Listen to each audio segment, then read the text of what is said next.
here today to talk about building handstand strength, okay?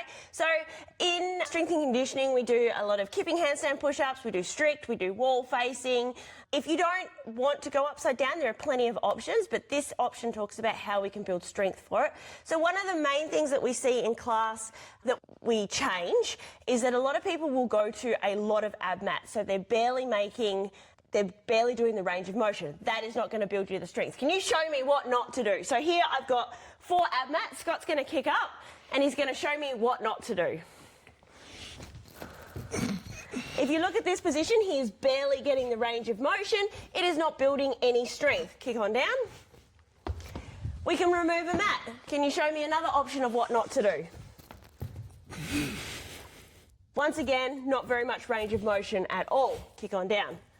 So if you're wanting to build strict strength for your handstand push-ups, my suggestion is always to come down to one mat. You can do negatives or you can do pike handstand push-ups. Do you want to show me a really good quality negative? All right, I can do that.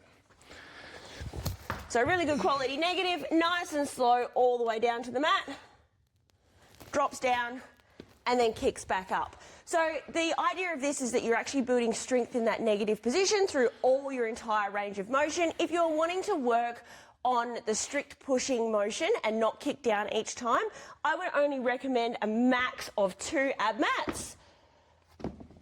You want to show me a strict handstand push-up with the 2 ab mats?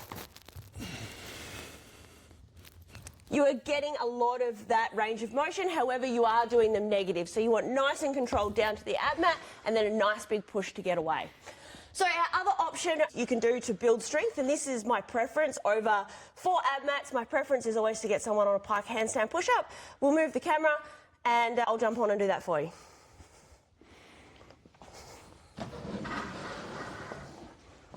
Ooh. Cool. All right, so I'm going to get set up on the box for the pike and Scott's going to adjust me depending on what I am doing or what I need to fix. So in the pike position, this is a really good position to build strict strength. It is a lot harder than it looks. Yes, it is.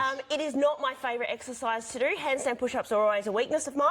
So in the pike position, we really want you to be nice and basically in an L shape. We don't want you to be too far forward or it's like doing a push-up. So I'll show you what not to do first.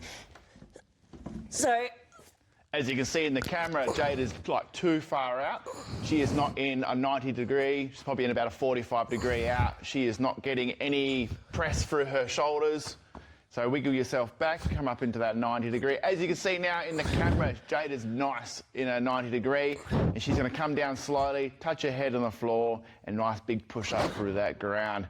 She's getting full range of motion in that handstand, and in so building that shoulder strength.